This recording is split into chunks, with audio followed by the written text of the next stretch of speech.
Argentina সবার উপরে রয়েছে, তারা 15 পয়েন্ট। উরুগুয়ে আর্জেন্টিনা যেই ম্যাচে আসলে পূর্ণ পয়েন্ট পায়নি, অর্থাৎ 6টা ম্যাচ খেলা হয়েছে, 18 পয়েন্টের হিসেব নিকেশ ছিল, সেই উরুগুয়ের এগেনস্টে তারা হেরেছিল। কলম্বিয়া, ভেনেজুয়েলা, ইকুয়েডর, এই 5-এর মধ্যে ব্রাজিল তারা নেই, কারণ ব্রাজিল রয়েছে 6 নম্বরে এবং ব্রাজিলের এবার লাতিন অঞ্চলের কোয়ালিফিকেশন রাউন্ডটা কিন্তু খুব ভালো যাচ্ছে না। 7 পয়েন্ট তাদের। Paraguay, Chile, Bolivia, Peru.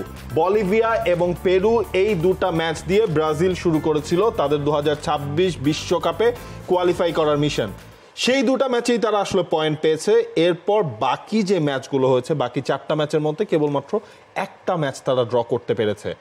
এবং সেই ব্রাজিল মাঠে নামছে এই সপ্তাহে বিশ্বকাপ বাছাই পর্বের ম্যাচে। ব্রাজিলের জন্য চ্যালেঞ্জ, দুটো ম্যাচ ব্রাজিলকে খেলতে হবে।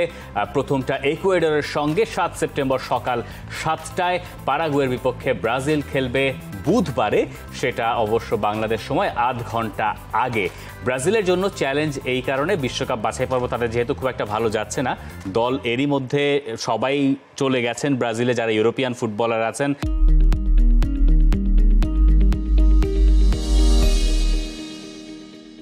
এবং একটা ট্রেনিংও শুরু হয়ে গেছে। প্রথম দিনের ট্রেনিং সেশনে হালকা চালেই দরিভাল জুনিয়রের দল ট্রেনিং করেছে। রাফিনিয়া দলে নাই এবং সাভিনিও ম্যানচেস্টার সিটির ফুটবলার, তিনি ইনজুর্ড হয়ে গেছেন।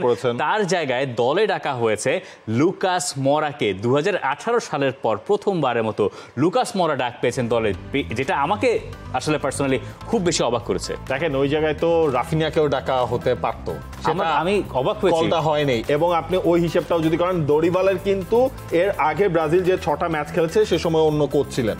হ্যাঁ, দরিভাল কোপা আমেরিকা দিয়ে তিনি শুরু করেছেন, বাট মেইন টার্গেটটা 2026 বিশ্বকাপ, সেই বিশ্বকাপের কোয়ালিফিকেশন দিয়ে। এক্স্যাক্টলি, অর্থাৎ বোঝাই যাচ্ছে যে ব্রাজিলের একটা টার্ময়েল সিচুয়েশন থেকে দরিভালের মেইন আরও একটা চ্যালেঞ্জ কিন্তু শুরু হচ্ছে এই ম্যাচগুলো দিয়ে। পয়েন্ট তালিকায় ব্রাজিল 6 নম্বরে, এটা তো দেখতেও তো আসলে সুখকর না, না একদমই না। এবং এই কারণেই দরিভালের এই সিদ্ধান্তটা অনেক বেশি অবাক হওয়ার মতো। রাফিনিয়াকে তিনি দলে নেন নাই, তার পেছনে যুক্তি তিনি দেখাচ্ছেন যে আর্জেন্টিনার বিপক্ষে বিশ্বকাপ বাছাই পর্বের শেষ ম্যাচে তিনি একটা কার্ড দেখেছিলেন, সেই কারণে তিনি একটা ম্যাচে সাসপেন্ডেড থাকবেন। তো এক ম্যাচে রাফিনিয়া সাসপেন্ডেড থাকতে পারেন, আপনার ম্যাচ তো দুটো। আর ব্রাজিল কি এখন এমন কোনো আয়েসি জায়গায় আছে যেখানে আপনি রাফিনিয়ার মতো ফুটবলার, সম্ভবত আপনার স্কোয়াডের সবচেয়ে ইনফর্ম ফরওয়ার্ড, যিনি এই কদিন আগে বার্সেলোনার হয়ে হ্যাটট্রিক করলেন, দুর্দান্তভাবে তিনি শুরু করেছেন তার সিজনটা, সেখানে আপনার প্রথম দফায় আপনি তাকে দলে ডাকলেন না, সাভিনিও ইনজুর্ড হয়ে গেলেন, যিনি ম্যানচেস্টার সিটিতে বেশ ভালোই করেছেন এখনো পর্যন্ত।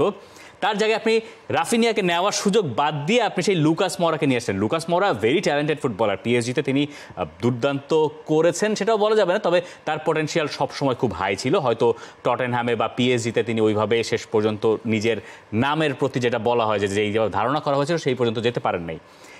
রাফিনিয়ার না থাকাটা ব্রাজিলকে যদি এখন ভোগায়, তখন দরিভাল জুনিয়র আসলে কি জবাব দেবেন, এইটা একটা মানে প্রশ্ন বটে। কারণ তার জন্য ফার্স্ট যে বড় বিগ অ্যাসাইনমেন্ট ছিল কোপা আমেরিকা, ব্রাজিল সাকসেস না, ফেল করে গেছেন, একদম ফেল করে গেছে। হ্যাঁ, এইবার তো এই দুটা ম্যাচও তো অনেক বড় চ্যালেঞ্জ। আপনি একটা ভাবুন, এই দুটা ম্যাচ থেকে যদি ব্রাজিল পূর্ণ 6টা পয়েন্ট যদি আদায় করতে না পারে, ব্রাজিল হয়তো কোয়ালিফাই করবে, ওইটা নিয়ে কোনো ডাউট নেই, কারণ এই লাতিন অঞ্চল থেকে 6টা দল ডিরেক্ট কোয়ালিফাই করতে পারবে। বাট ব্রাজিলের উপর তো ওই বিগ প্রেশারটা আবারও আসলে আসবে, খুব খুব স্বাভাবিকভাবে। এটা আসলে দেখা যাক।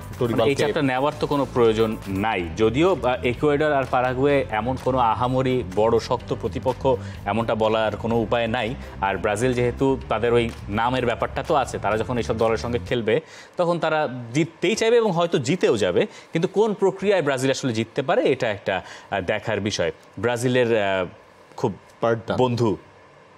বন্ধু বা কাগজে কলমে শত্রু, অনেকটা বিরাট বড় শত্রু যারা আসলে সেই আর্জেন্টিনাও কিন্তু তাদের অনুশীলনটা শুরু করে দিয়েছে, কারণ বিশ্বকাপ বাছাই পর্বের লাতিন অঞ্চলের যারা পয়েন্ট টেবিলের টপে রয়েছে তাদের দুটা ম্যাচ, চিলি এবং কলম্বিয়া। চিলিটা নিজেদের হোম ম্যাচ এবং কলম্বিয়ার এগেনস্টে আর্জেন্টিনা খেলতে যাবে।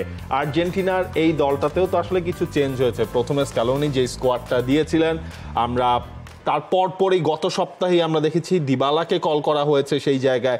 রিসেন্টলি আরও একটা আসলে কল হয়েছে তালিয়াফিকো, তার জায়গায় আকুনিয়াকে কিন্তু আসলে ফেরত আনা হয়েছে আর্জেন্টিনা দল। তালিয়াফিকো ইনজুর্ড হয়ে গিয়েছিলেন এবং ধারণা করা হচ্ছিল তার জায়গায় রিপ্লেসমেন্ট আসবে, খুব স্বাভাবিকভাবে মার্কাস আকুনিয়াকে নেওয়া হয়েছে। আর্জেন্টিনার ফুটবলাররা যোগ দিয়েছেন সবাই আর্জেন্টিনার ক্যাম্পে। আমি একটা ছবি দেখছিলাম, অ্যালেক্সিস ম্যাকালিস্টার এবং লিসান্দ্রো মার্টিনেজ একসঙ্গে বোধহয় ইংল্যান্ড থেকে রওনা হয়েছেন। এনজো ফার্নান্দেজও তাদের সঙ্গে থাকার কথা।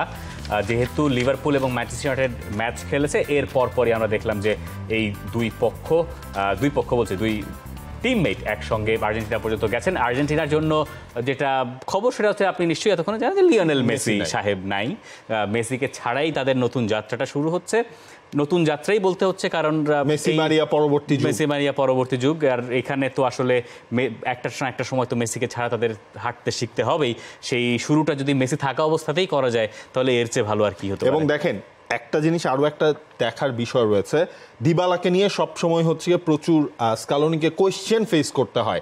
এইবার তো তিনি দিবালাকে ডেকেছেন, হয়তো বা স্টার্টিং 11 না থাকলেও আমরা ম্যাচে কোনো না কোনো টাইমে দিবালাকে দেখতে পারবো, ইটস ভেরি নর্মাল। ওই দিবালার পেছনেও তো একটা প্রেশার আছে, হ্যাঁ আমাকে নিয়ে এত কথা হচ্ছে, এত হচ্ছে, আর্জেন্টিনার জার্সিতে আমি আবার খেলার সুযোগ পাচ্ছি, আমি কেমন করি, ওটাও হচ্ছে একটা মেজর দেখার জিনিস আমার মনে হবে। দিবালা ওই প্রেশারটা কতটুকু নিতে পারে। আমি আরেকটা ব্যাপার একটু দেখতে চাইবো যে গার্নাচো কেমন করেন। গার্নাচোর ম্যানচেস্টার ইউনাইটেডের সিজনটা বেশ ভালোভাবে স্টার্ট হয়েছে, ফ্রেশ মনে হয়েছে কোনো দিক থেকে। আর্জেন্টিনা দলের সঙ্গে তো বেশ কিছুদিন ধরে তিনি রয়েছেন। এখন দেখা যাক যে তিনি আসলে এই ন্যাশনাল টিমের সঙ্গে কত সহজে সাবলীলভাবে মানিয়ে নিতে পারেন। For more updates, subscribe to our YouTube channel and click on the bell icon. Follow us on Facebook and Instagram. Download T-Sports app to enjoy exciting games and highlights. Visit tsports.com.